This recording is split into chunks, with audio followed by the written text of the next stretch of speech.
Well, ladies and gentlemen, it is that time. Grand finals here for our launch tournament at CCL. And well, this is going to be an absolute banger. Rematch coming through here for us. It's going to be great. St. Clair up against Northwood. My name's Visions. That's proper. Andy, I cannot wait to see this rematch, especially with St. Clair with their full roster. Yeah, with their full roster. I mean, you said it best right there, right? It's the simple fact that as close as that matchup was yesterday in winners finals, you know, that first map and obviously the search and destroy being settled by 2 rounds total. Now with their full roster coming in towards this best of 5 series, I don't know. It's a who's who of is Northwood going to be able to deal with it? That's going to be the big question. Can they deal with it? Can they do it?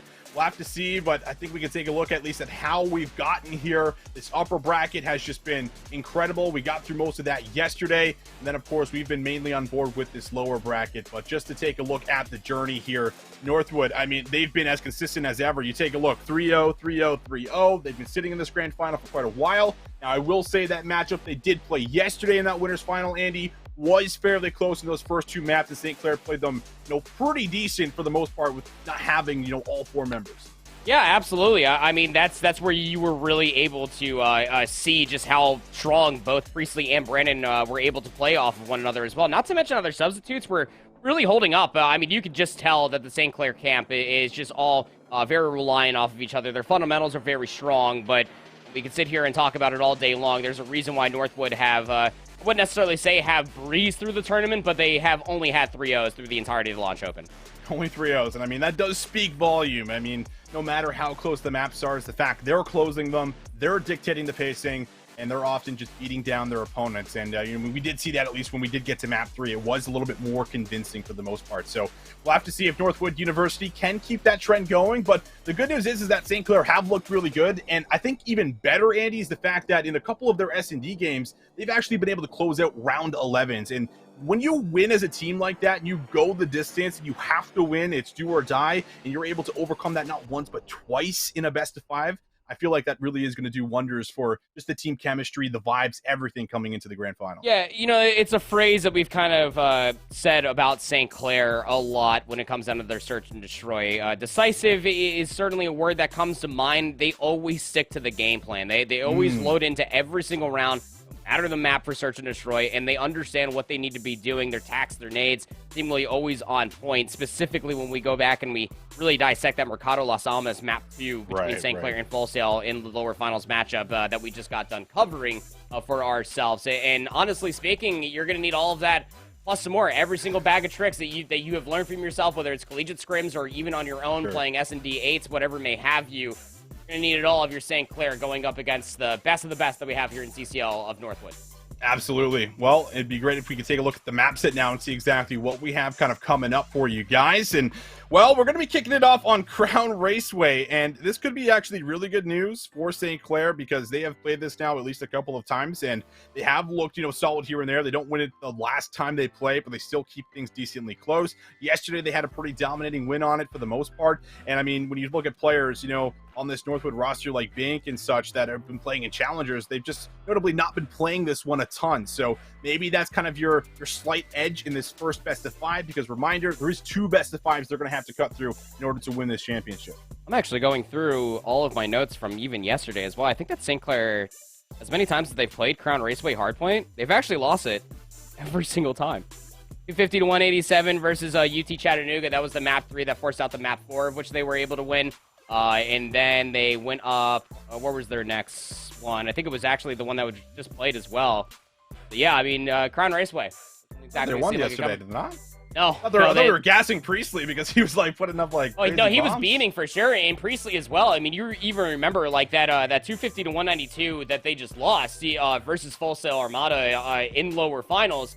Priestley was that guy with the tack of all weapons, but was the one that was dropping numbers. He went on a 9 spree as well. He had 2 minutes and 30 seconds with the OBJ time. Yeah. You have a very quick turnover if you are St. Clair to try to rectify the issues that was playing around the all of the line of sights that Priestley was offering for yourself. If Brandon and Seno can kind of rectify that and play in the line of sight, in and around Priestley with that tack, I think we might see a very different outcome here for St. Clair comparatively to what happened against Full Sail. Yeah, we'll have to see. I mean, if we can just get a little bit more presence, I feel like, from everyone else on this map, you know, compared to Priestley, there could be a real chance they can take down Northwood. But you look at these players, Jack, King, I mean, these guys have just been absolutely electric. And we'll see if they can do it. It's time to kick off map number 1, ladies and gentlemen. Gunfight's already coming through, and Dak kicks it off with 2. St. Clair on the favorite side. They spawned in on that P2 side. Doesn't exactly mean you have an easier time winning here at P1, but Priestley gets the last laugh, the last 1v1 for the hardpoint time. Go by way of Priestley. Nades also coming through as well. Smoke and respawn. Definitely hate to see that, but even more so than that, it allows St. Clair to fully set up shop here in the cocktail lounge. Shots are good. Priestley not going to use that Dak off the bat here. Has the M4. We'll be able to put together at least a couple kills. Shots now coming through from afar. Priestley will be good for it. And, well, St. Clair, they're coming out firing right now. Already able to lock in. A very easy 40 seconds off of P1, and Priestley's trying to threaten the rotation here to P2. And they currently are being threatened on that rotation towards P2 because Northwood completely chalked hitting it through that AS&D line. So they actually completely went to the south side of the map, trying to get themselves set up inside of this showroom. And, well, they might just be able to do that. They're not going to be able to keep spawns in their favor, but they do have numbers in the hill for now. Tom finds 2. This is where you're going to see a lot of him in the hill, soaking up time, kind of allowing his teammates to do what's necessary to watch over him around the point. Infinite, though, also, just has a great crossfire here with the rest of his teammates and can pop out when needed. There it is. Pops out again. Beautifully done. And that is going to be great for the first 30 seconds. And just look at the map control they're already looking to take away. Yeah, I mean, that's exactly what you got to do if you are Northwood. You have to show off the proactive play style of not being able to just play for that scrap time, but you're also playing for the exits in the middle of the map, but you're also looking towards the future. Infinite is that route man. Route man typically does get paid. He's all the way in the back of this show floor, just trying to see maybe he can find a pick. That is a lot of noise that Priestley's making on the opposite side. Infinite knows he's not alone. He definitely knows. Infinite obviously creep this door open, be as patient as possible. Meanwhile, Brandon has actually been able to get some work done in and around P3. And will try to play his life. Cover fire just about ready to come in off of respawn here for the Saints, but not before Dak gets there. Now Infinite, who's on 5 in a row, starting to work towards some streaks. 1 more kill. Gonna get themselves that precision airstrike. 2 more kills. That's an SAE that you can use here.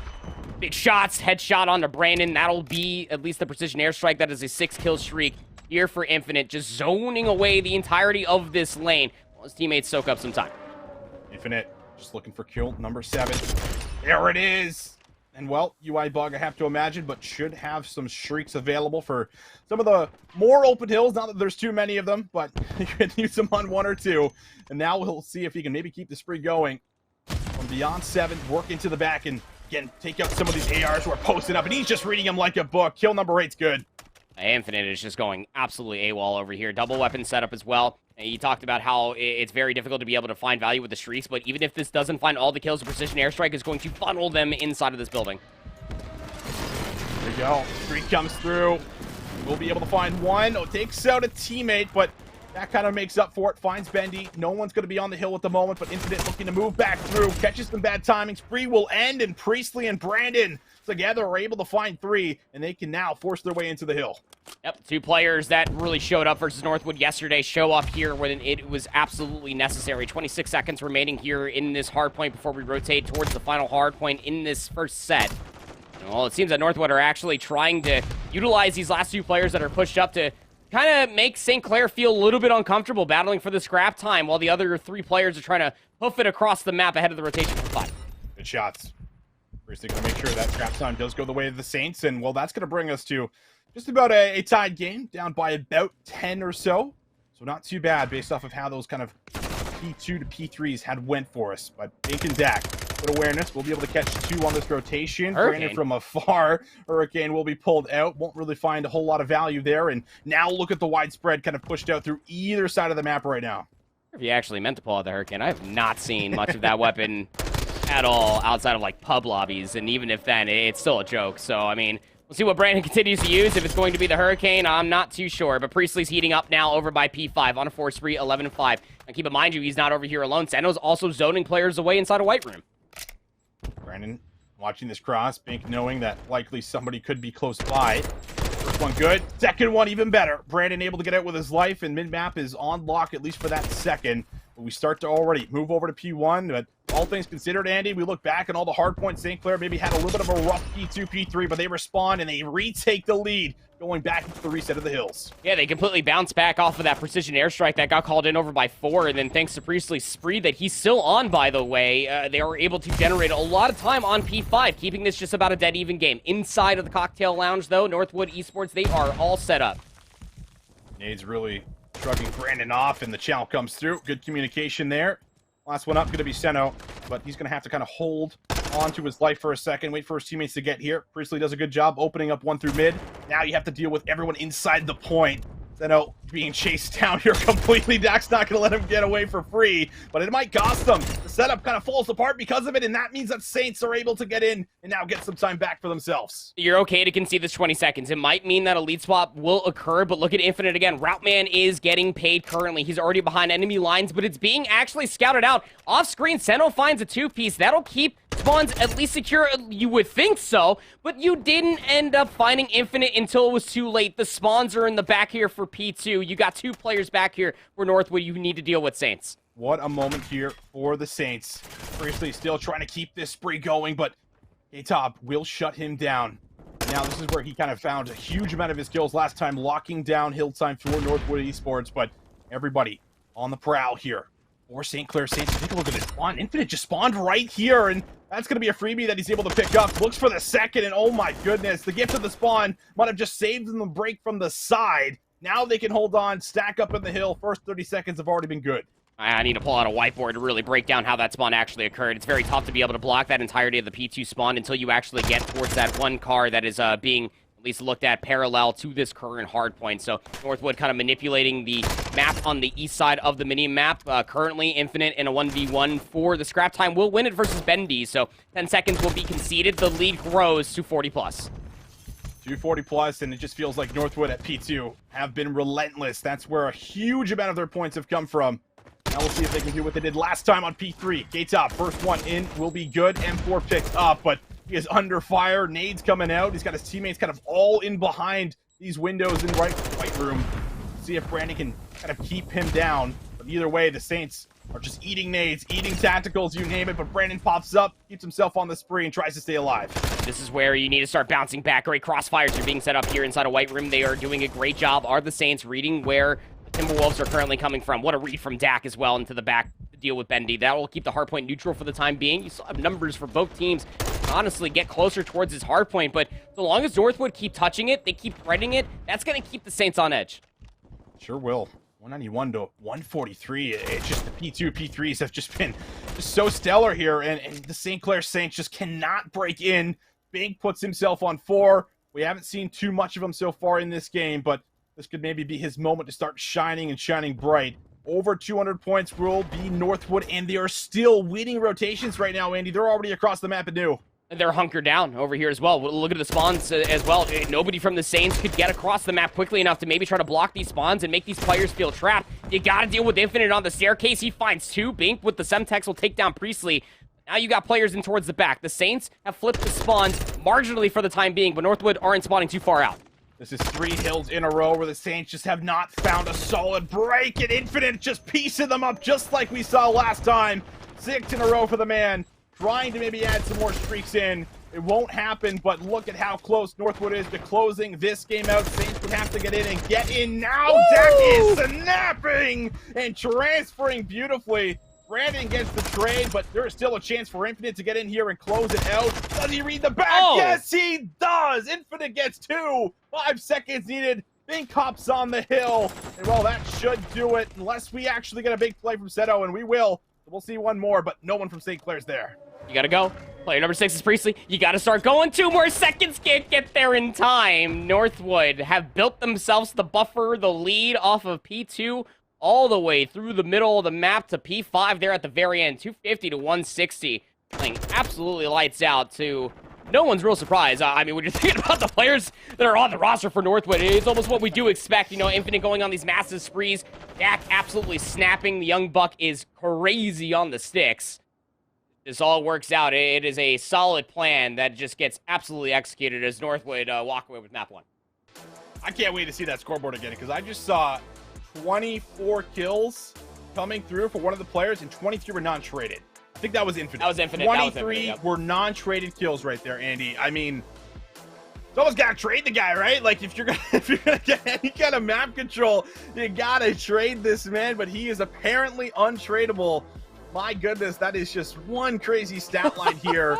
That's just insane, Andy.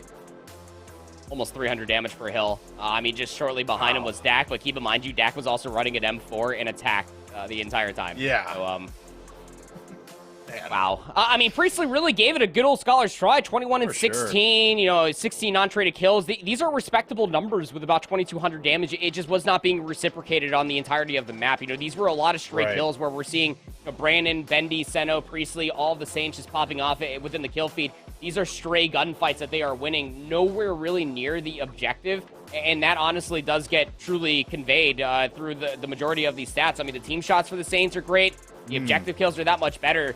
But is it generating more hardpoint time? Well, if you look at the top of the screen, 250 to 160, you'll get your clear-cut answer that when the Saints were finding these objective kills, when they were finding these team shots, it was either outside of the hardpoint or it was during maybe like the scrap time with about like 10, 12 seconds remaining. Yeah, man. Northwood's so good at some of those rotations. I mean, from P1 to P3, like, it was just all of theirs. I've never seen a team kind of chain that together like they did on a map like Crown Raceway, which usually calls for, you know, long rotations and reds to be taken. Not easy to do, but showing us that they've clearly done their homework and everything just paid off beautifully there for them. So our champions, of course, from last season have been able to kick this grand final off with that 1-0 win. For anyone that is just tuning in, the Saints would have to win 2 best-of-5s here. This is just the first one, but as we take a look at all our maps here, Andy, we're heading over towards Greenberg Hotel for map number 2. Oh, Greenberg Hotel for Search and Destroy. Now, we have actually, I believe that we've seen Hotel Search and Destroy. None, actually. You and I have not casted a Greenberg Hotel Search and Destroy. Okay, so, I mean, this map gets weird. I know that you've played a handful of Hotel Search and Destroy. I mean, the offensive push, just to get past the bar and get that quick plant at A is a gross one. You really have to start kind of speculating who's going to be pulling out the boomstick, right? Because Priestley, he was going up against Nick, looked extremely uncomfortable on that roll. So I'd assume that he's probably going to lean more towards attack 56 and maybe try to keep everybody in an AR's reach. That said, things through the middle of the map, top bedroom to the backside of the bar, that's going to be your first point of contact, even from the top garage area. Your stuns, nades, everything needs to be on point. That way you keep the offense away from the reception desk. Yeah, there's like 2 modes on this map. Either no one's moving or budging whatsoever, or a smoke goes down and everyone's just collapsing inside the smoke. That's kind of how I see it. But it is a really tricky map to be consistent at, because you have to be able to kind of get either to the other side on the offensive side to get into bottom bedroom, top bedroom, either work the top staircase, whatever it might be. You have to get control of these areas before you can really drop the bomb, or else you're probably just going to get pre-fired in the smoke, and it can be really difficult to kind of get the plant off. So your nades and stuns for searching for information have to be big. And also on this map, I think we usually expect a trophy player as well to kind of, you know, at least stop the nades and stuns from flooding in. And we talk about the other side of the map by restaurant and that bomb site that's over in kitchen, Andy, and I mean, that one's just like a nightmare. So, like, this one can be really tough, especially when you start to lose rounds early. You feel like you're getting shut down, and you almost have to put yourself at risk to kind of get back into it at times. It's very rare that you'll probably see a BXQ coming off the rip. Sure. It's just such a tedious search and destroy area to try to assault. I mean, just looking all the way over there on the top left side of the map, you have to get through so many different players, but offense first here for the Saints. Going to be a giant squabble coming through in the middle of this map, and Infinite will get first blood. Needs to get traded. Needs to get traded. I have not seen that trade come through just yet. All right. Brandon gets it, and Dak through the side of the door is going to pull out the boomstick for us, eliminate one of the players in the back. But he does overpeak. Priestley will make him pay for the overpeak up top. That will leave us in the 2v2, so lots of time to play with. MCBR rather than the LAB, because here in North America, or actually global, you can use sniper rifles, but it doesn't, you can't have attachments. So players are much preferring for that scope. Think K-Top 2v2 versus Brandon and Priestley. That bomb has pancaked itself on the AS&D. Nice shot there from Switchy, our free cam observer. It's going to be an isolated 1v1 in the back here. Priestley versus K-Top. K-Top just gives it up. Now they know exactly where Priestley is, so they should know that this play is still very much unfolding by A, and looks like he was also maybe taking some damage. Brandon with a good push. That's great for being able to clear out just about all that space, and now K-Top is caught in the middle of the map. He's got a sub in hand. Nade will actually connect, but won't find a kill. Dead silence popped. K-Top here on the retake. Got to be quick about this one, too. Got the Vaznev 9K, so the range isn't exactly going to be favorable for him. Jumping around the corner. Oh, just gets the worst timing for that peek on the guitar case. Gets some good shots, though. Time is absolutely of the essence, and he has no idea where the second player is at. Only sees Brandon. Priestley's up top bedroom. K-Top trying to get a little mixy with it. Can't walk away with even a single kill. St. Clair. Want to talk about a bounce back. Wonderful play there, the 2v2, once they got the info where the other players were located at. Absolutely, and I'm sure Dak kind of kicking himself a little bit. You know, he found that pick in the back. He gave them that man advantage, but decided to go for a little bit more. Sometimes you're feeling yourself a little bit. We've all been there, but sniper play still at least showing some success here with some of this top bedroom to back bar area. I'm sure we'll continue to see it, but Brandon, how about it? S&D, man. We saw, what was it, on Embassy yesterday, 14 kills for the man, already up to 3-0. Hey, I mean, I don't want to count chickens before they hatch, but potential for streaks is obviously there. Find value with it here on the AS&D. There's that smoke. The Rave is out. Brandon wants a piece of this action, but not going to be able to push all the way through, and the bomb is not being channeled to be planted, but Infinite will still find first blood. Brandon tucked away in this corner with the help of Bennett, who's kind of on the other side of the desk, but he tries to get a little aggressive, kind of forced to run out in that position. He's not really going to stay safe once he reveals himself, but this does put Priestley and Brandon in a bit of an interesting spot here. Up top, Priestley will win that battle onto Infinite, who was trying to get control. So Big's now forced to rotate over. This bomb will go down 2v2. Oh, the exit, Bink. Won't be able to get that elimination on a Brandon, who just plays through the fixtures. Dolphin dives to bottom bedroom. Bink 1v2. Be a massive one. Brandon would really love to get this kill. Would put them one within in that first streak. And I just love this coming through from both Brandon and Priestley. I mean, Bink pops dead silence, but I mean, up creek without a paddle, asserting an analogy. He has to clear so many of these corners. He does. He's got to read both up top, and well, there it is. Easy pickings coming on through. Man advantage there in the 3v2 for Northwood, but unable to use the numbers. Just doing a good job here of finding a kill, getting away, and now Brandon is 5-0. It's just interesting, isn't it? Because, I mean, for an offense, or for a defensive side, right? I mean, when the smoke does start to come out, you would almost assume a lot more space would definitely need to be taken, especially if Infinite's going to continuously offer us these first bloods here, man. It's just awkward to see that Northwood aren't denying a lot more space, aren't spamming through a lot of this util that St. Clair have been throwing at them, but Brandon has been absolutely feasting with the Vaznev 9K in 2 rounds worth of play. One elimination away from getting themselves the cruise missile. And here comes that B assault. This is going to get really hard. The player that's going to be on the lookout for this is going to be Infinite. He's inside the wine alley. Yeah, he's going to get information. He pops the dead silence, and it looks like he's probably just going to back all the way up here to protect B and see if he can stop them from finding the entry in. Brandon going to start to open up doors. Shots coming through. There is a chance to drop this bomb, however, but will they decide to move in and break the doors in the back? It's a 3-man hit, all trying to find the trades, but it's a first blood for Bendy. Oh, that's just so well executed right there. Infinite's going to be 28 HP and a dream. I mean, yeah, Bendy overextends to be able to get that kill, but it forces out a 2v3 in a post plant. 3v2 now. Bink and K-Top. Gotta work some angles. Bink able to work one. 2v2 we go. K-Top now, AR in hand. He is in the site. Both players going to be playing a little bit separate from each other. With 18 seconds, you might have to check. Check comes through. K-Top chases, but he's going to get turned on. And now it all comes down to one. Oh, Big finds him. He might have time for this. He gets that. Oh, my goodness. An unbelievable position here for Northwood, and that defuse will be good. What a play. Half a second to spare. Oh, my word. There is just no business to be had in a 2v3 to win that round, but Bink understood what they needed to do, and they just completely pushed up. I mean, Seno, to be fair, you know, credit where credit is due, has to go check that bomb, because, I mean, for all he knows, Bink could just be hopping on the defuse, just trying to go for the ninja, but just gets caught in attack sprint. I don't care what weapon you have, that ADS time walking away from attack sprint is going to feel like a solid year. 5-1 now for Brandon. Was unable to get that 6 kill, so no cruise missile to be accrued. Northwood with a big bounce back round, but it's Bink this time that is on 4 in a row. The ace in the previous round. Yeah, huge round coming on through for Bink. Smoke.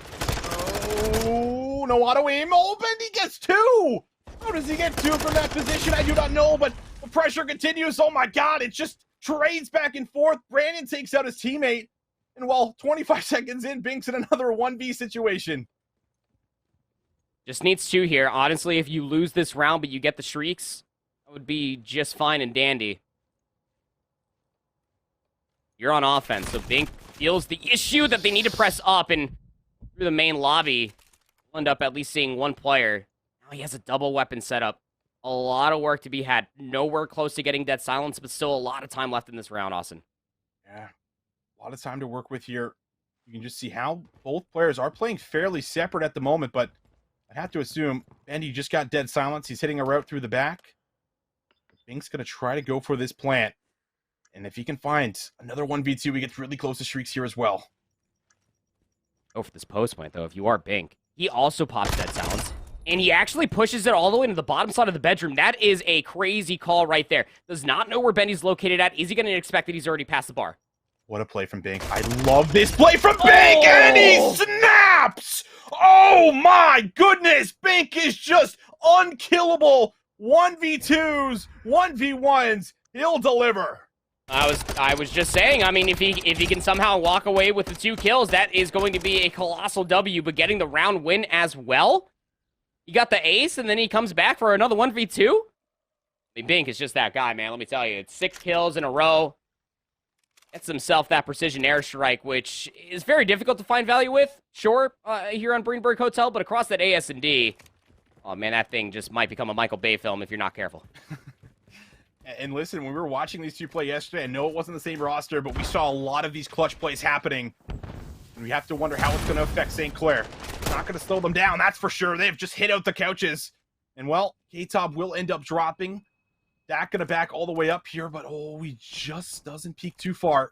So both players have no idea, but still 4v3, man advantage for the Saints. They're expecting that this is going to be another wrap over towards B because they haven't seen much more presence past bottom bedroom. But, I mean, Seno, he was just lurking in couches with Bendy. Will take down Dak. And they're still not committed towards the bomb site. Infinite has now taken this as an opportunity to fully wrap around. This will be a pinch effect, I think, on the opposite side. Want to know the good news here, Andy? What's that? Is that they have a man advantage. The bad news? Well, Bink's alive, so we'll see what happens. 6 in a row for him. He's clutched up the last couple rounds. We saw a 4v2 in round number 3. Bink, of course, just waiting, and well, he's now in a 1v4.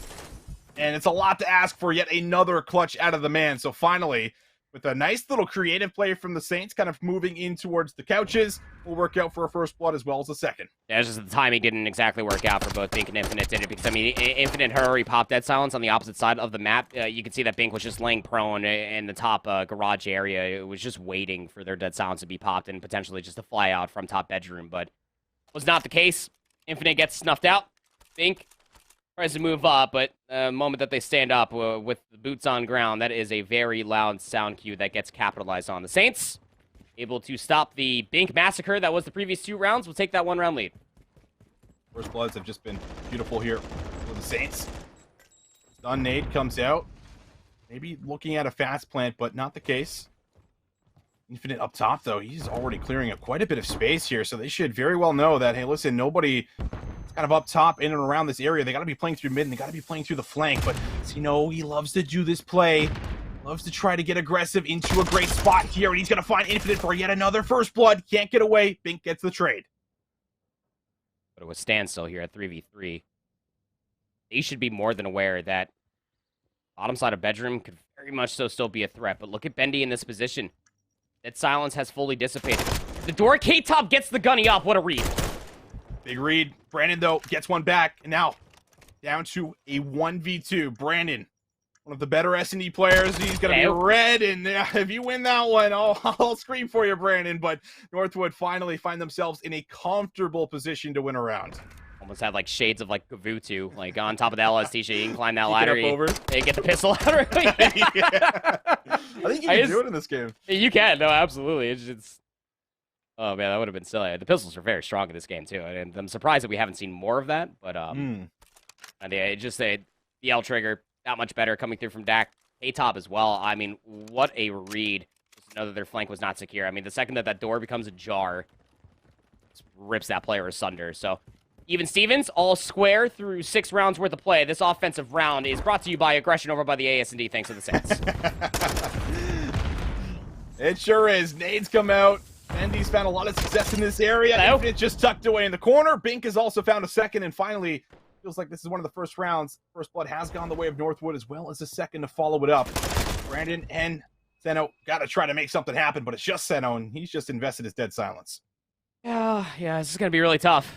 Got a Vaznev. That silence pops. Infinite. He's right in the corner. He's just waiting the entire time.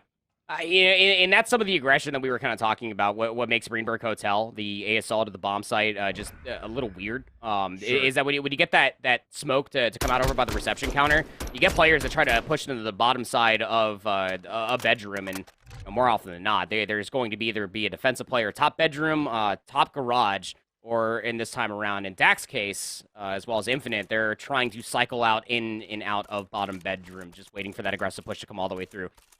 Discipline, it would be that defensive setup for Northwood, and it works out quite well for them as they take 2 in a row with a 1-round lead. It sure does. 4-3 up here for Northwood now. You want St. Clair to try to find an answer, make sure things don't get too out of reach where you're forced to win multiple rounds over and over, but here we go. Into this B site. Seno's got such a massive job, and he delivers! How about it? He's able to find himself too. The sub players of St. Clair in and around the kitchen just always find a lot of favor, and that 2-piece really shuts it down. I mean, Seno is still under pressure. There needs to be a rotation. Priestley's here, but late. K-Top will get the drop shot onto Seno, and then Brandon soon to follow thanks to Bink's hand. Bomb is actually collected here by K-Top, and they are high-tailing it the heck out of Dodge, Austin. They might have just broken the mental ankles of Priestley and Bendy, but the angles are still being held through the atrium. They really are. Now, do you back up? Do you commit? In the 2v2, a lot more of the map is going to be open. Dead silence pops, a play about to be made. And once again, you're looking at this time Priestley. Maybe try to stop this push, but I like this route from Bink. He's going to come around the outside. Not going to maybe see a whole lot, but he's going to try to attack this from a different position and try to break in. We'll see if he can find this first blood. Everything is coming down to this, but Priestley, I think, has got a great read on it. The timing is everything, but he still wins the battle.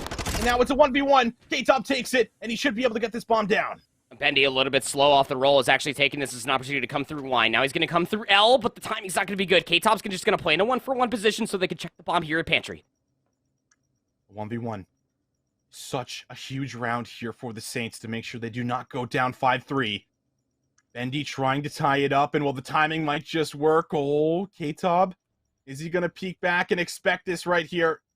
Both players ready, waiting. Oh, it's Bendy who finds it, and that is the round you needed. The Saints able to tie us up here at 4. And that round goes entirely different, so long as, what was it, Bink that was pushing over through the side door to kitchen, gets a little bit, maybe like a second more of dead silence, gets a little bit further forward with dead silence, because the moment that the dead silence ends, he's actually caught in a sprint, and that's where you saw Priestley laying prone on the other side of the side door inside a kitchen, and he just slowly looks at that door because he did hear that very loud footstep once the dead silence did dissipate from Bink, so he knew exactly where they needed to look at. All he needed to do was find one. It was all resting in the hands of Bendy to try to make the heads-up play, but that round can go completely 2 different ways so long as Seno doesn't double up to start things off. 4-4 swing round here in round number 9. It doesn't look like St. Clair are going to make a move back over to that B site initially. They're going to try to throw a fake and then move in with aggression. Brandon, of course, is going to be your entry player. It's exactly who I would want, but K-Top is the one that's going to shut it down. For utility, so that's going to keep 3 players over at A, but K-Top is in the top part. He is in the corner on top of the screen. He is nimble like a cat. He'll be able to find at least one before the rotation is truly on, but I like this call from the Saints. They're not committing to the bomb plant quite yet, Austin. Not committing just yet, but the timing of not committing, will it hurt them? Doors being opened on both sides. Bink just trying to work any angle he can.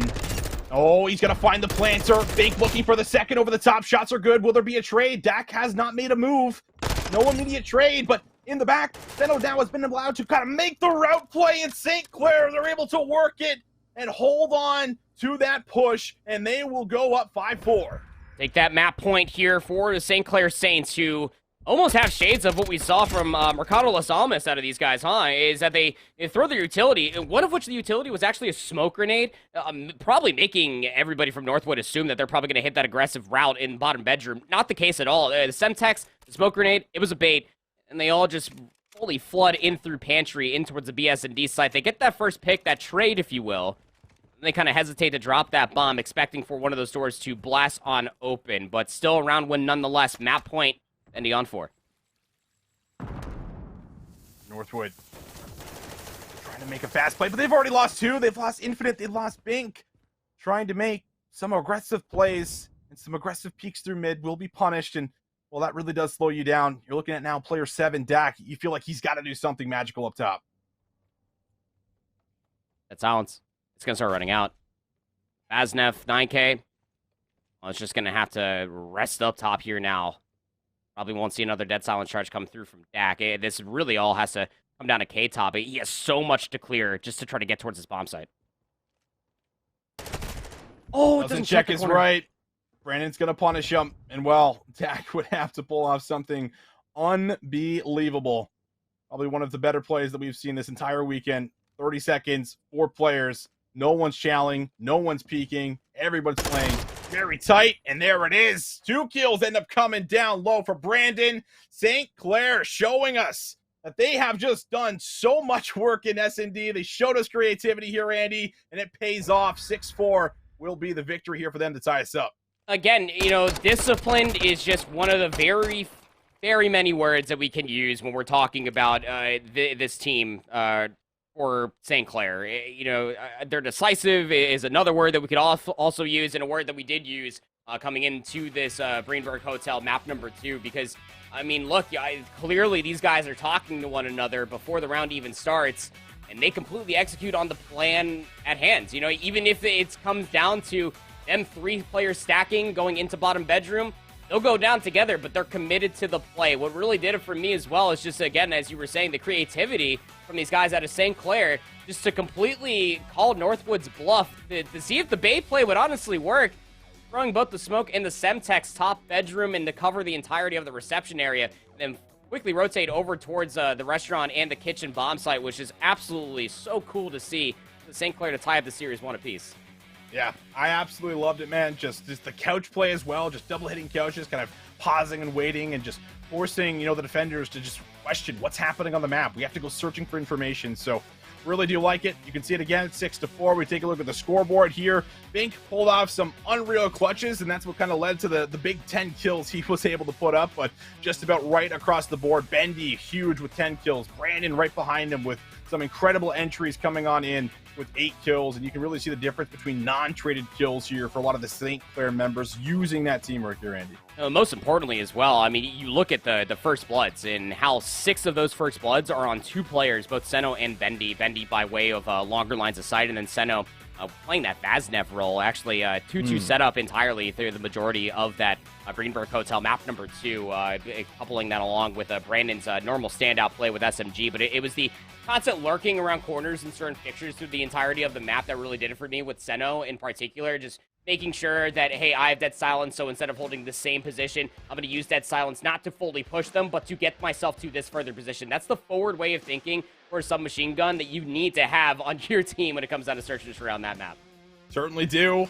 But here we have it, 1-1. Going to be the scoreline between these 2 juggernauts here in the grand final. It's still St. Clair that are coming from the lower bracket that have to win 2 best-of-5s, but they've been able to get 1 map. Now we'll see if they can try to get 2 more. But for now, we'll take a small intermission. We'll get ready for map number 3. Don't go too far. We'll be back after the break. Welcome back, everyone, here for the CCL launch tournament. Well, this has been quite a spicy one here so far. The journey, including the grand final, it's all tied up here 1 apiece between Northwood as well as the St. Clair Saints. So, Andy, now we're moving back into yet another hard point here. We know this team has it in them, man, with their full roster, but we just got to see them get over that hump first here in a respawn, I feel like.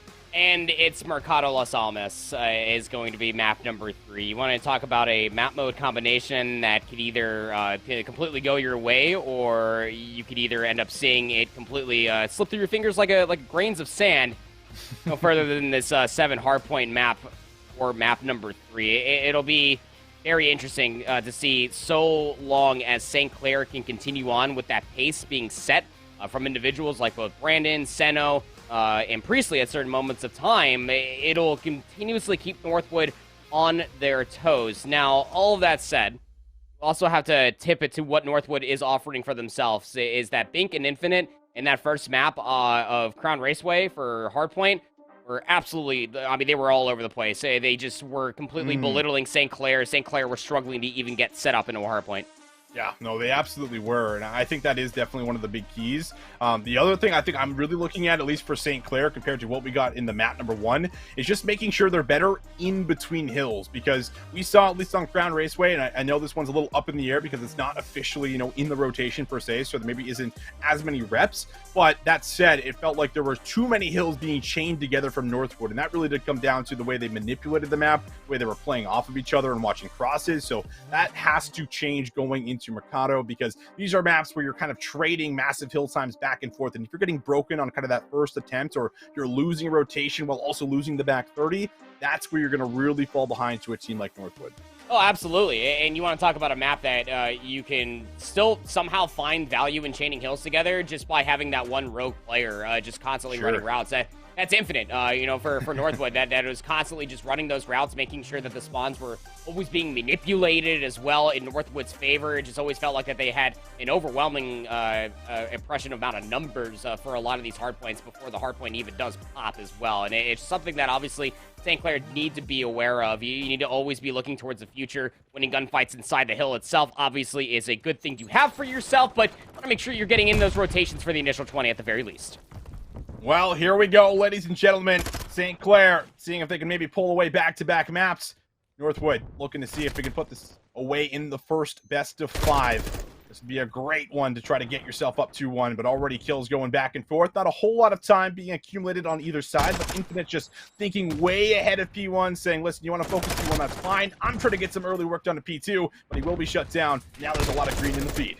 Oh, Dak, that would have been a big kill to take down Bendy in the B tunnel, but Bendy finding himself on a 3-3. 4 HP in a dream, still throws out the challenge. My word, he should get stunned up here. Silence will be popped as Northwood are going all in during the scrap time of 1 to set up a 2. Oh, Bendy, I think, was just looking for that timing to maybe come behind everyone here on Northwood. Won't happen like that, and St. Clair will come out with the majority of time on P1. Well, let's see what Northwood can do now with their setup. Trophy systems available. I'm sure love to get that out the window, but it didn't exactly happen like that. And now all 4 players for the Saints. Okay, now they're starting to take some different routes. I was going to say, I don't think you can funnel through like this, but the trades are at least looking solid for now, up until Infinite rips off the head of Priestley, shuts down the push, and so far so good for Northwood at P2. Yeah, it was that slight little hesitation of maybe we end up all just funneling out from this one narrow choke point. They waited for Center to maybe come through the mid-tunnel, and by the time that Center finally got there, everybody just completely toppled over as Infinite finds 2 more on a 5 spree. 1 more elimination. We got to get themselves a precision airstrike, and you already have Bink over inside of 10. The rotation towards New has been secured. Infinite also gets themselves a precision airstrike. This is exactly what I talked about, this ability to rotate from the one hard point to the next and doing it with ease. Infinite on 7. Will he be able to earn an even bigger kill streak? He's already streaked out. The man is doing what he needs to do. Brandon now, a chance to be able to break in. He's going to be the spearhead of this entire push as the rest of the Saints get ready. Get behind him to see if they can break on in. Brandon with a little challenge through the outside. Won't be able to find any damage, but so far, it doesn't feel like they really have a way in, and it's just going to be the meat grinder here, Andy, as Infinite sits back on the heady. 4 players drop down, and it's clean as hell. Oh, it is clean as all get out. First 20 seconds secured, 9 spree secured. Infinite only has 2 deaths to their name, and both streaks available for them while soaking up hardpoint time as well. Bink up top. I mean, look, this long-lasting duo fully understands how to play inside of this 10 hardpoint. They have completely kept the Saints from St. Clair at bay. They have chalked E3, and they are going all in for the barbershop hardpoint, maybe looking for a significant hold here. Owning players away over by the gate, making sure that the back alley is the next consideration. You need to constantly ask yourself, where is Infinite? He might be on a flank. Infinite going to slow work the back here while his teammates start to move through the back alley. Priestley knows that dead silence has got to be popped all around him. Stunts are coming out. People got to be nearby. Where are they? I don't know. Attack comes out and finishes them off. But, hey, that opens up the play for Infinite now to try to set up the attack. That's good. And it's just so clean. On top of it, Infinite's on a 10 spree. They exhausted about 10, 15 seconds to make that play setup happen, and it all comes through from Cantina. It's like you said, I mean, Priestley heard 2 dead silence being popped, 1 up top, 1 down low, and clearly got their mental ankles completely broken, as Infinite is still just going on an absolute tear. I mean, he's gone rogue. He has a double weapon setup. He's all the way over here at the next hardpoint, for crying out loud. The Saints are trapped no matter where they are in the map, and they just simply cannot buy a gunfight. Oh, this is sometimes what happens on Mikado. You just get caught in the blender like this, and it's just hill after hill after hill. And once again, Northwood show us just how good they are at chaining in hardpoint. The 154, the 32. If we're going to see a resurgence, it's got to be right here, right now, or else we might have another game ending on the first set of hills. Oh, it's starting to frame up that way, isn't it, Austin? You got Bink again, top pin here on a 5-3. The potential to double up streaks is going to be good. I mean, consolation prize, at least he finally shut down Infinite on the double-digit streak. Finally gave himself that third death, but you got to deal with Dak, also on a 5-3. K-Top on a 5-3. How many kill streaks is Northwood going to accrue on this map? 2 quick kills come their way. The zoning soon to follow. Dak gets another precision. Unbelievable. It's just, I mean, you got so many streaks. Like, you have everything you'd want to work with on some of these more open hills, like the one we currently see, if it's even needed at this point in time, because St. Clair, I mean, 24, they're 32 points. I'm pretty sure we're off of P1. Since that point in time, they have gotten maybe 8 to 10 points. So it has just been completely brutal here. And this has just been an incredible display of what you're capable of doing in Hardpoint, in Modern Warfare 2, as Northwood has almost reached that 200-point mark. I want to be K-Top when I grow up. I mean, he's got about 2 minutes worth of hardpoint time, and on a 7 spree, fully streaked out, 9 and 6. Like, my guy is having a great time. Unfortunately, runs into 2 players, though, so his spree will cut down, but not before they do get those 2 streaks. But here comes the cavalry of the Timberwolves. They have fully broken back in towards the top Cantina area, already over 200 points. I know no one's doing, necessarily well here on St. Clair, but, Seno, for sure, he's just sitting on 1 kill. He is certainly struggling, without a doubt. And, well, it looks like Northwood might just be running away with it. This is just too much momentum, too much streaks, too much dominance being displayed here in Mikado Hardpoint. And, well, another rotation over to P7, Andy. It might just end here. Oh, no. And the streaks are being called in as well. Infinite will take himself down. Look, if St. Clair aren't going to do it, Infinite will do it by himself. Dang it, 18 and 5 for them. Rotation over towards P7 is already being held. K-Top inside the garage is just a great position to hold for themselves. Initial is going to be on. 11 seconds are all they need. Just 8, 5 more. It's looking good. What do you say? Northwood have just put on the best performance, we have seen all weekend long. It comes by complete dominance here against St. Clair. And this is just an insane performance out of these guys. 250 to 38. That is a 40-point club right there, Andy. I mean, what do you say? I got nothing. I got nothing. Yeah, I got nothing to say. Yeah, I literally not. I mean, like, wow. Infinite's pretty good.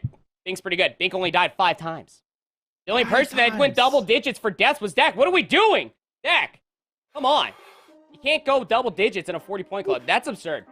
That is just absurd. I mean, that is the second time within 24 hours both you and I have casted a single set rotation victory on Mercado Las Almas hardpoint. And, yeah, it's not a pretty one. 250 to 38 is not a scoreline you ever want to write home about. You're not going to be putting that on your grandmother's refrigerator either, but even more so than that. I mean, that is not what you want to see out of St. Clair. I mean, you talked about Seno ever so slightly, but, I mean, that is just the unfortunate outcome that is a pace differential. I mean, if you're worried about trying to break all these hardpoints from the front, that's fine. You got Dak at range. You have K-Top inside the hardpoint itself with about 2 minutes of OBJ time throughout the entirety of that very short Mercado map. And then you completely lose sight of potential flank potential, and then that's either going to be Bink playing an off angle or Infinite just popping and another dead silence going on a multi-kill spree. And I mean, I hate to hit it again, but it's just the ability to chain hills, right? Like, that's what makes Northwood, so good at what they do. And, I mean, we take a look back just on the scoreboard here. Everyone, sharing time. K-Top, of course, I think he was maybe like 0-2 at one point in time going into P3, and he had maybe a minute of hill time. So, he was just big chilling, man. His teammates were just slaying around him. He ended up picking up a spree here and there as we got later into the map. But, I mean, when you have, ARs like Dak and Bink that are just creating space for K-Tob and Infinite to get to these positions and do what they do best. It really just sets you up for success. And I mean, on top of it, Infinite, even with the sub, had went on a 10-3 at one point in time, right? So, I mean, you just can't say enough good things about Mercado, a hard point here for this Northwood Esports squad. There's only one person in the entire lobby that went over 2k damage, and that's the main AR for Northwood at 2,300 damage. That is how fast this map was. It doesn't even show us game clock time anymore on these scoreboards. I just noticed that. I'm upset, personally. I honestly, we were probably in there for about maybe 3 minutes, probably less than that. I can't do that quick of math, depending on how many hard points we actually went through. But, I mean, all that said, I mean, it's gross, right? I mean, it goes even beyond just teamwork at that point, and it wasn't even just a solo carry either by Infinite. Everybody was playing their role to a high degree for the Timberwolves, and I think their hashtag is like back the pack or something like that. Yeah, this Wolf Pack right now, the Timberwolves, are absolutely playing lights out. They look to be in tip-top form, and that is a scary sign.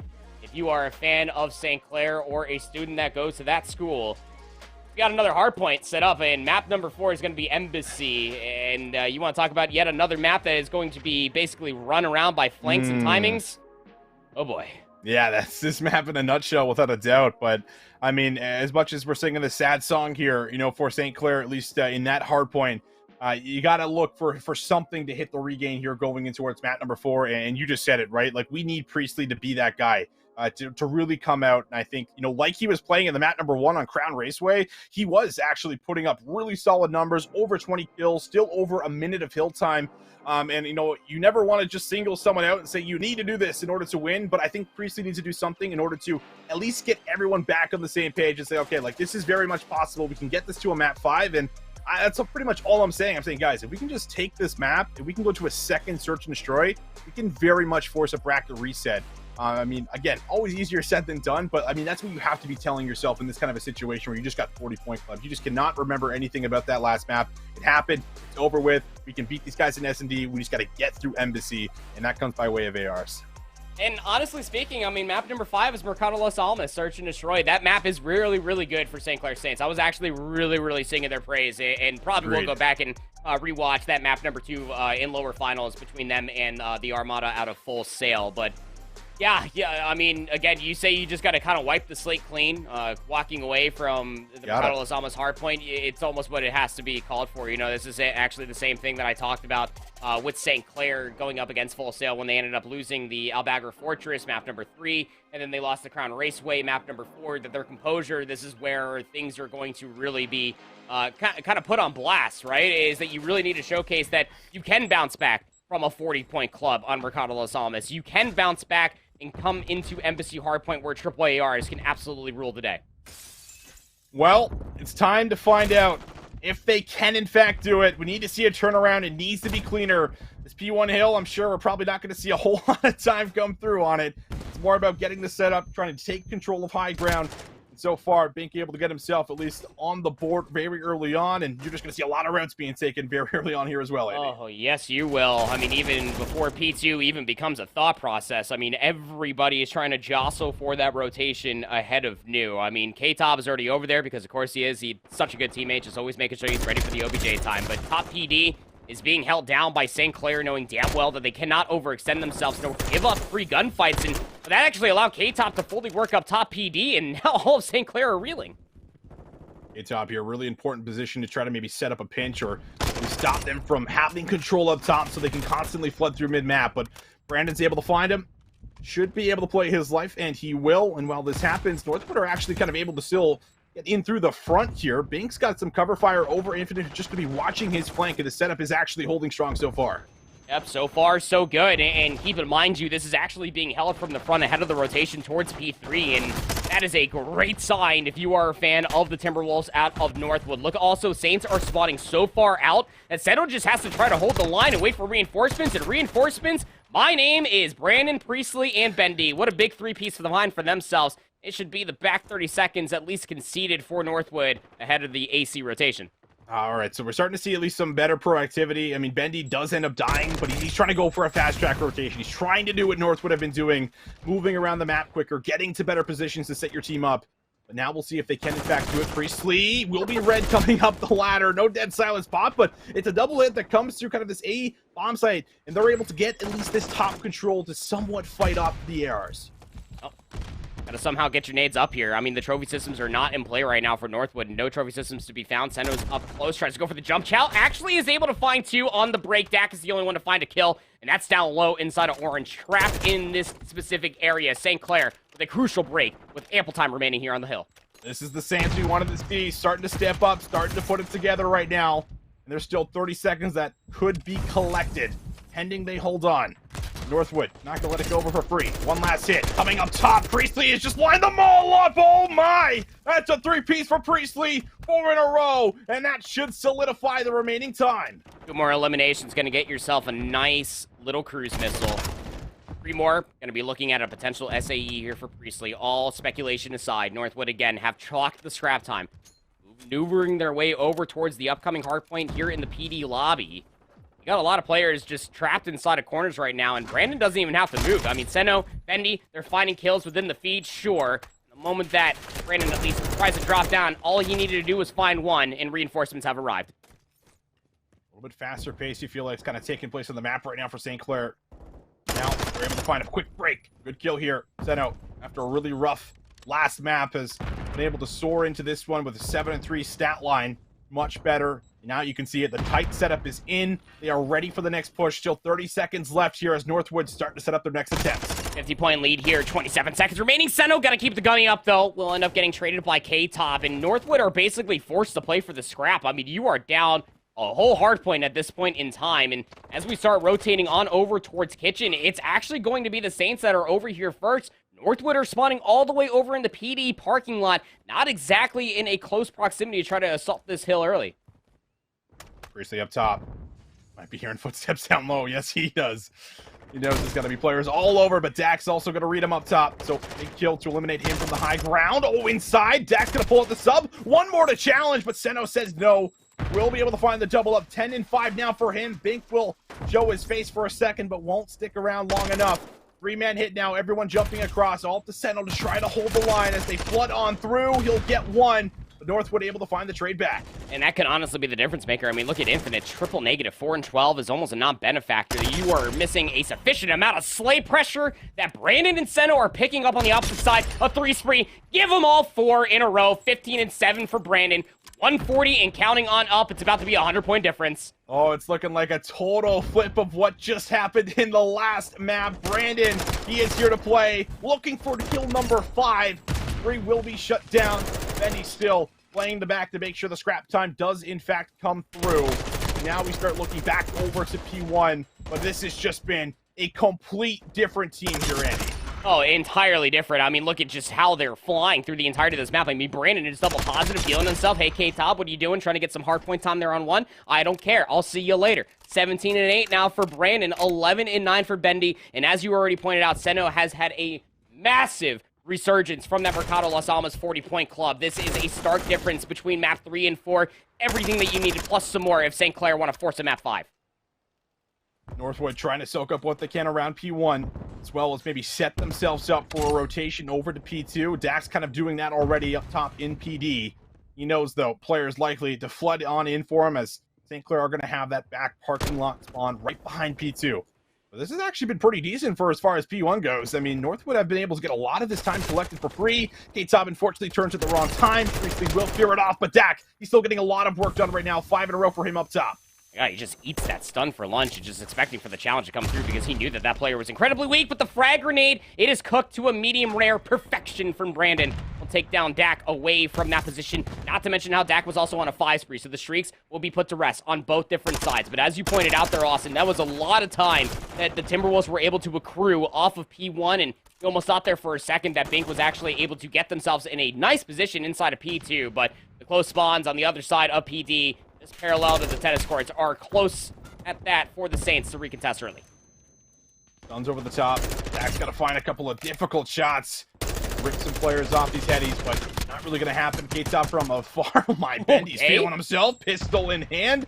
Still looking for a reach out, but Seds reloads his pistol instead of his AR. Might be out of ammo. Not too sure, but either way, it works out. St. Clair, I mean, they just pull ahead with just about another full 60 here, and That's going to put them over 200 points. Yeah, he is at a 5.56. That's what you see him just rolling around with the pistol. Yeah, look at it, 0-0.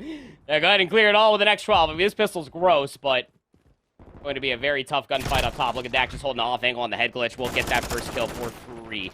92-202. St. Clair with an emphatic lead over top of Northwood, but they have to set up top AC. Gotta hold their numbers here. Gotta hold the numbers. Gotta slay out. This is where things kind of went wrong for them last time around. Dak's gotta go big. He's already delivered on 3. How about 4? The double up top will be good. And Bink also able to get involved in the play with the 3rd. So now you gotta set up. Dak's on a 5. Looking for number 6, and it's just Bink and Dak taking over the kill feed now. Yeah, big kill there from Bink in the top left PD window. K-Top also getting down low. K-Top getting mixy rather than soaking up some hardpoint time. What a different look here it is for Northwood on this AC hardpoint. They are commanding so much space, but St. Clair, they built themselves that leader's advantage, Austin, so where they're not necessarily feeling the utmost pressure from this, but they're gonna start feeling the pressure from it as they're losing kills on the side of PD. Infinite can start to catch just a little bit of fire here. All of a sudden, this map becomes very interesting for us. The entries, that's been kind of the problem for Northwood. St. Clair have been able to hold on to the setups much better on this map in Bassity. Here we go. Bendy searching for angles. Going to be able to find one.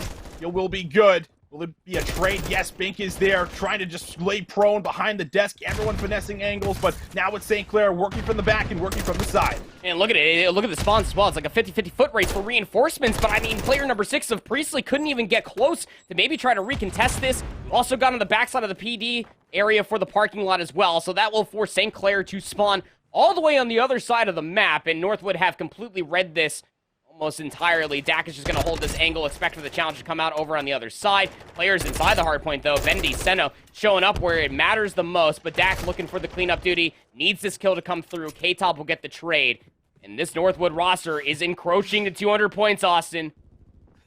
It's happening. It was 2 100-point differentials throughout this map, and Northwood have now chained together back-to-back kills, just down by about 30.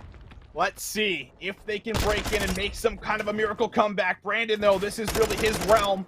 This is where he found that massive spree last time, and, well, this is looking much better off the rip.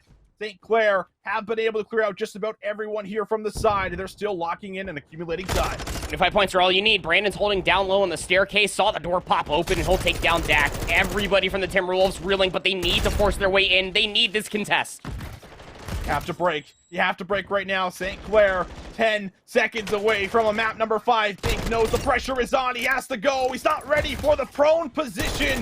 And Bendy might have just sealed the deal with that final kill. Nobody can get in for a touch. And how about it, St. Clair? We said they needed to win a hard point. If you can get to map 5, there's a chance. And Andy, we're going to map number 5. So you're saying there's a chance, Austin, because I didn't fully believe it walking away from that 40-point club on Mercado Los Alamos, but here we are walking away from Embassy, and yeah, probably a lot closer of a score line than I'm sure St. Clair were once looking at, considering that towards at least at one point through the first set of hard points, it was like 160 to 45. So, I mean, yeah, for them to finally close out a hard point map versus this Northwood roster, that is massive for within its own self. Winning 2 maps versus Northwood, sometimes people say that it's not necessarily plausible, but forcing out a map number 5 for a potential bracket reset, the Saints are in prime position to do so. They have bounced back so wonderfully from that 40-point club on Mercado. Completely wiped the slate clean like you told them to do, Austin. You're doing a great job coaching there, buddy, because let me tell you, this team came out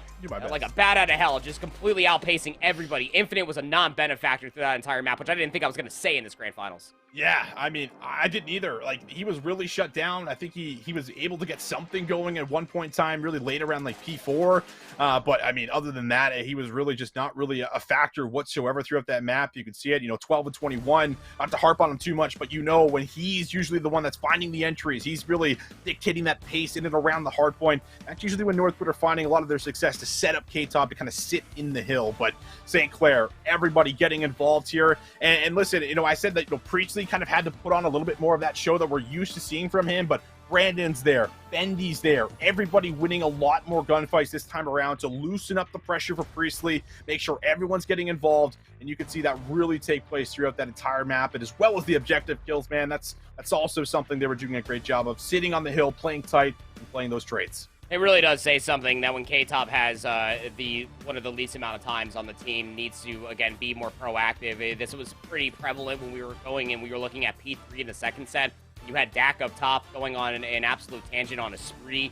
And then you actually had K-Top down low over by the tennis court pushing up rather than up top, soaking up the hardpoint time. Infinite actually led the team for hardpoint time that time around with about 1 minute and 21 seconds, which is a very uncharacteristic look, at least what we've seen so far from this Northwood roster here in Modern Warfare 2. But hey, whatever it takes to try to get the job done. If Infinite's not getting the kills, try to enable some other people to do so. But it's all hearsay because we got ourselves that map 5, man, Mercado Las Almas. I think that this is the best possible chance that St. Clair could ever have for themselves. The best map for a map 5. Best chance. Of course, out of bracket reset. Oh boy, will it be a bracket reset, or is it going to be a closeout here from your previous champions, Northwood Esports? They certainly have it in them, but we go back to what was happening in that S&D, Andy, and I was very impressed on a map like Hotel, where I feel like it can be a little bit, one-dimensional for as far as what the attacks kind of look like on either bomb site. I think they did a really good job of using other parts of the map, specifically through mid, to kind of open it up. And listen, we've already seen them on Mercado. We've seen their fake plays and really pulling off a lot of successful plays to B, which we haven't really seen from, all the teams so far this weekend. And what's really cool, too, is that a lot of their bait plays as well were also exemplified in their 6-4 win on Greenberg Hotel map number 2. To be able to win that map number 2 for 1 was already very difficult, but for them to be able to really dig deep and to really play the mental warfare in Search and Destroy, to not necessarily give Northwood information, but to give them false information as well, an all-time high. That becomes a little bit more viable, especially here on Mercado Las Almas, where you spawn offensively, getting your nades, getting your tacticals over top, getting those nades hitting over towards A, and then immediately just full flooding over towards Tin to be able to get that plant over at B. It honestly garner you a lot of round wins so long as you can get that Tin setup that we saw through a lot of different rounds when they were facing off against Full Sail in lower finals. Now, that said, on the opposite side of the lobby, look, I gotta give credit where credit is due. You are facing S&D Reapers from Northwood Esports, and these guys are probably very, very aware, Austin, that if they don't see 2 Semtexes coming over the top of the Cantina, you should probably be more than aware that it's probably going to be a Bay play. That's right. I mean, you have to imagine, they were probably watching over that entirety of the last map. So let's see what homework they've done, what they're prepared for, and what they're going to counter with. I believe our teams are loading into the map to get ready to kick off map number 5. I mean, the last series went all the way to round 11, map number 5, and St. Clair were able to edge it out. And the fact that they're able to pull off that hard point and even get us here after getting 40-point club previously, I think really tells a lot about their mental fortitude. So they got to use it all. They got to use everything that they've been doing, this entire weekend, and see if they can get us to a second best of 5 here. I know that it'll change everything for as far as the atmosphere for these guys if they can just at least get to the second best of 5, Andy. Yeah, I mean, winning one best of 5 versus this Northwood roster, I mean, that's enough for me to really continue on my collegiate season, just saying that, hey, I did that accomplishment right there. Even if you do end up losing the second best of 5, that's still something that you can absolutely keep your head held high on. But I mean, look, St. Clair has seemingly shown us time and time again through the entirety of this 2-week tournament so far that they got the dog in them, man. Like if they're pushing up against the wall, they'll bite back. And this is something that Northwood clearly maybe overestimated, especially walking through that Embassy hardpoint where they were kind of getting caught in the blunder with these certain chows. Because I mean, if St. Clair get the drop on you, they get the information first, and they hit the routes. Seeing what that honestly might succumb for Northwood's potential future. But again, I can't necessarily tell you which way it might sway here, Austin. I mean, you got S&D Reapers on one side, you got St. Clair that are playing so formidably strong as a 4-player roster. It's tough to gauge. It is tough to gauge because it's like the fact that St. Clair have just refined their strategies. They've been so good and they're always on the same page. But we talked about the Semtex play. Nades over the top. This time it's on the opposite end. Bink finds 2. And that's a heck of a way to start off the round. Well, it doesn't matter if you can count 2 Semtexes. If you lose 2 players. Bendy up top, though. Bomb's being planted. And he's going to get really good timing here to find 2. Oh! The drop shot onto K-Top for 3. It's going to force Bink out in a 1v1 versus Priestley. Bomb is down. I don't know how that even happens, but it's a 1v1. Priestley up against Bink. Priestley over the top will destroy Bink in the 1v1. And what was an immediate 2v4, St. Clair say, no problem. We're going to win it.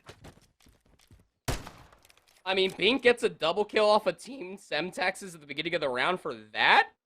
I mean, Bendy, say what you will. I mean, he's up in the jump spot, right? For one, you should be aware of that if you're Northwood. You should absolutely be checking that every single time. He should have been traded. That drop shot on the K-top should never have happened. I'm pretty sure that I saw maybe like a 2 was the first number for Bendy's health. He was so low. A cold breeze would have gotten that elimination. But what a first round. There's that bait play, but it's 2 nades that are being sent over the top for the bait play over towards B. And a nade connected from Northwood. They're pretty confident this is going to be an A execute. Bink able to get one. And that could actually stop them. We'll see. Oh, Bink's able to get across, but now they got more information that players are here. The good news, you got tin control. I think the problem now, though, is you're going to have to try to loosen up some of the defense in order to drop this bomb here on B. And you're wasting a lot of time as well, so you've allowed more reinforcements to come over towards this side of the map, and Bink is just magnetized with these Semtexes. We'll take down yet another 2v4. Both Priestley and Brandon are completely separated from one another.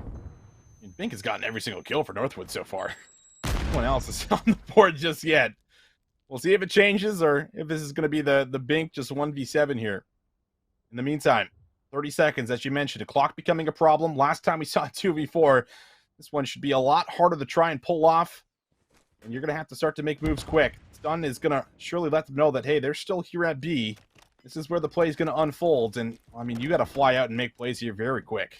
And then the timing is just not favorable. Brandon tries to drop out and immediately just dies in the window. Priest is going to pick up the bomb. The Vaznev as well. He needs to start planting the bomb right about now. And just as soon as the thought process comes through, he'll get shot in the behind. So Northwood answer back with a wonderful defense as well. And that's all off the back end. Who was the one isolated player that was over there originally? I don't remember. But it just comes down to playing that off angle through that mid cut. And in the moment that you see 2 players kind of throw shoulders on that side, you know immediately those nades that were thrown over towards A is a bait. That information that you got over by the barbershop, that's a lie. They're all trying to move their way over towards B. And the moment that Northwood gets that information, you could see just transitioning from that A setup all the way over towards B. Made St. Clair feel rather trapped over by 10. I gotta tell you, Andy, I'd be so scared running back and forth here. Okay, they got a trophy down. That's good news. Because you're gonna need it with all these Semtex skills off the bat. Seno, first blood. Will be a second blood from Brandon, but Infinite and Fake. Oh my goodness, everything is just unfolding at once, and Infinite finds 2 right away. 25 seconds in, 1v2 here for Bendy. Gonna be holding this with the Vaznev. Now, if you're Bendy, luckily enough, the bomb has not been planted. Oh, he should have somewhat of an inkling, if he's not dying from behind, that these players are probably still trapped inside Cantina. But you can see the way that Bink and Infinite are trying to clear this building. They also have no clue where Bendy's located at. Yeah, I like this play from Bendy. He could just get fried from up top here, but kind of an angle that you're just never really going to expect. So you might get one and get out. The timing is unreal. I feel for you there, Bendy. I mean, he was there for like 30 seconds just kind of watching it, and then he finally turns. Oh, that hurts. Oh, COD timing is an absolute nuisance, isn't it? I mean, you know, like, credit to the timing as well, is that, you know, you haven't seen Bink or Infinite, you haven't seen a soul in about like 10-15 seconds. So I mean, my hairs on the back of my neck would be standing up straight, honestly, if I hadn't seen anybody, to expect that the full flank, if not the B site, was probably being assaulted. But regardless of the matter, Northwood 2 in a row now. Bink 8 kills, a single death on a 5 spree. Gophie systems down. Still able to get some hit markers and good information, but already Infinite able to find one. Feels like he is just back to himself, isn't he? 8-1 for Bink, 4-1 for Infinite. These two just slowly working everything around the site. Dak does get punished for a little bit of an overchow here, and that does make things at least possible for St. Clair to still work out of this position. Bink, Infinite, love to get some streaks, just poking and prodding through the window, through the doorway as well. I mean, they know exactly. These players are trapped inside Cantina. Might as well just concede the space. Look at the white arrows on the minimap as well. Infinite, K-Top, Bink. But you know what? You go for it. We'll pay for the retake here. We're looking through the tunnel. You're not going to get this plant down for free. And hell, if Northwood play their cards right, this flank might be able to find the utmost amount of value. Looks like they're going to try to play a retake here from their side of the map. And well, this patient game is currently being played with St. Clair. They're the ones that have to make the move. Gonna have to peek, and it looks like they have a double sub setup. It's a double crouch walk in the back. No noise being made, and Bink's able to snap on Bendy up top. And now Brandon, well, good luck, my friend. Do what you can. Try to find a kill. Not gonna happen. Northwood, they have just found the response. Ever since that round 1 blunder, they have now found 3 rounds straight. Yep, 3 rounds on the bounce here for Northwood, and the Timberwolves also have accrued themselves some shrieks. Infinite, that would be, I believe, kill number 5 for them, so they're getting closer and closer to getting their first streak, but pretty sure that Bink already has that precision airstrike online, so it'd be quite interesting to see where they end up trying to take that streak to find value with it here on Mercado. You could play the timing, you can call it early on the opposite side of the planters box over by the AS&D. You could also use it for a post-plant situation on either bomb site, but it seems that Northwood are feeling pretty darn comfortable with this A push. Nades will be blocked by a trophy system, but still information off of at least one stun. This is a 3-man defensive setup close. You have to find trades here, and Bink has just found a second. So much information gifted over towards Northwood, and Bendy, he just doesn't know where to look. He doesn't know where the attack's coming from. Infinite, this is his house, man. He has been able to find yet another multi-kill, and Priestley is like, guys, what is happening over here in Cantina? For the culture, Priestley, 1v3. Here we go. Bomb being planted. You can just see Bink is up top in that position. This crossfire, the moment that Priestley peeks, he's just going to get ripped ablaze. Yeah, the shots come through, but I love that discretion coming through from Bink. Doesn't jump down for the challenge, just waiting, playing into the hands of the win condition, but Priestley just smokes Bink off that top platform. 20 seconds left. Yeah, that M4 has a hell of a barrel. Fire connects, and it's good. Priestley, though, have to get through 2 more. Honestly, has a solid shot at it, but there is just a massive problem for this Cantina location, Andy, that St. Clair has just not been able to work through like they were doing before. You have to wonder if their future offenses might have to be directed over to B again. Infinite's Cantina. Gonna have to get that sign. Just gonna spray paint that on the wall. There's already enough vandalism on the streets of Mercado Los Alamos. We don't need more of that. Come on. You get a formal sign. What about street art, though, Andy, That's fine, honestly. I'm here for some street art. 7 kills in a row for Infinite. He streaked out of his eyeballs. Bink also has streaks to be playing with. I mean, the world is just their oyster at this point here, Austin. They're going back to that 2-2 split, are the Saints on this offense, but, I mean, look at Northwood's adaptation. They want nothing to do with this. Both Infinite and Bink are here on the B side. Yeah, they've certainly read this, and see if any noise could be coming through. Infinite could be just sitting on this heady. It says, come into my web. But oh, what a challenge that is. And not just 1, but 2. Bink also falls. Both defenders here at B are going to drop.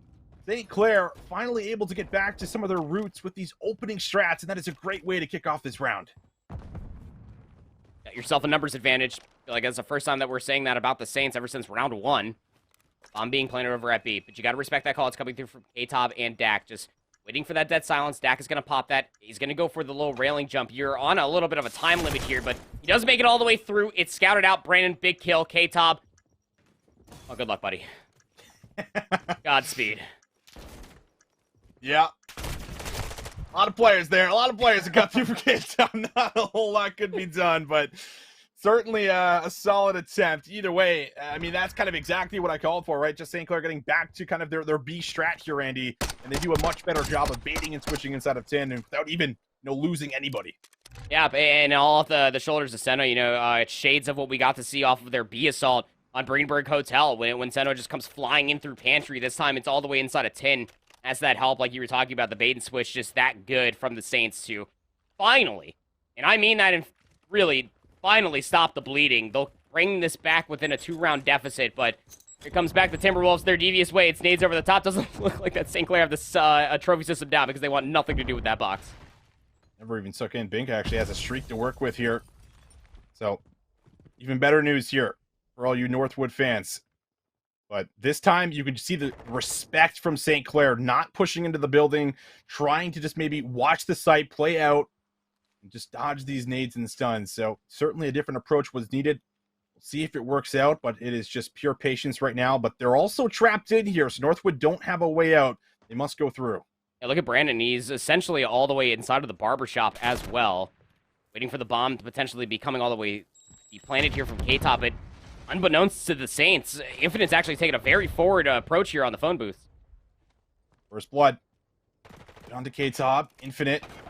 Trying to work for an off angle here up top. I'm learning all new spots, and Infinite's gonna make it work. They have no idea where he is. Infinite has just made the play and saves the round. Brandon now left alone in a 1 versus 3. Pink is ready and waiting, and he'll find him, but what a play from Infinite. Huh? I mean, I knew that you could stand up there. I didn't know that you had line of sight on that box. Bro. I had no idea about that spot. Bro, and that means something when you don't know about that spot either. Like, we're getting mind blown together here, brother. That's actually absurd. And there's a reason why, you know, I continuously, whenever I am casting collegiate COD challengers, I don't care if Bink and Infinite are in the lobby, I'm going to continue to sing their praises about Search and Destroy prowess. I mean, these guys have been grinding Search and Destroy since they were wearing diapers. I swear. Nades over the top. St. Clair just going to try it. Force their way into Cantina. Now, just going to post up. Once again, Infinite. He's going to say hello, opens the door. Gets a little bit of high ground here, tags him up with a nade. Priestley, gotta be shaking in his boots right now. This is Infinite's house.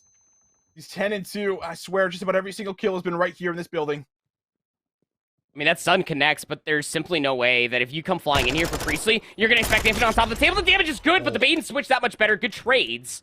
But it's favoring that of Northwood. 1v3 to stay alive in the CCL Open. Rests on the shoulders of Brandon. Brandon in a 1 versus 3. Dead silence available. Bomb in hand. Players that are isolated could be a potential play for him here. He's got to read one down low. It's going to be Dak. They're going to spot him. He's got the read. Brandon, 20 seconds to work with here. 1v2 now. This is still very possible, but he's going to have to go. Use this dead silence that you have with 15 seconds left. We'll see if he can try to drop this bomb down. As he's going to get cut across. No, it will not happen. No 1v3. Northwood Esports, just like the regular season, they are your champions for the CCL MW2 launch tournament, baby. I mean, how could you ever expect anything less of that? I mean, look, when Bink was 5-1 going into round number 2, or round number 3, rather, excuse me, you just knew that it was going to be a recipe for disaster. Or success, depending on which way that you're looking at. Because, I mean, for Northwood, they were finding continuous amount of success. Again, I am once again asking for Activision to make a sign that says Infinite's Cantina, just on the side there of the AS&D side. Because, I mean, the dude was playing that building to such a high degree. Not to mention how in that one moment where you and I were both kind of on the edge of our seats, we're like, oh, no trophy system to catch these nades. They're actually opting in to not get hit by these nades over the Saints on that one defense, just kind of waiting to see the bombs being planted. If it's like, all right, that's fine. Yeah, I'll go ahead and I'll take more space. That's okay. And then shows us the most unintended line of sight I've ever seen in my life on Mercado Las Almas. That was absolutely absurd. Yeah, take notes, everybody that's watching at home. I'm sure that we're probably going to be seeing that quite often. Yeah, I mean, I'm convinced that was like the game-ending play right there. There was like, I think, a first blood that, you know, the Saints were able to work in. They had great positioning to watch the bomb site, but Infinite says, oh, no, no, no. Let me show you something real quick. And did he ever come up with a couple kills from the spot? We take a look back, and, I mean, you know, Dak and K-Top, obviously, we're not too involved putting up the plants, I guess you could certainly say, but, I mean, you just got to sing the praises of Bink and Infinite here. 23 kills combined.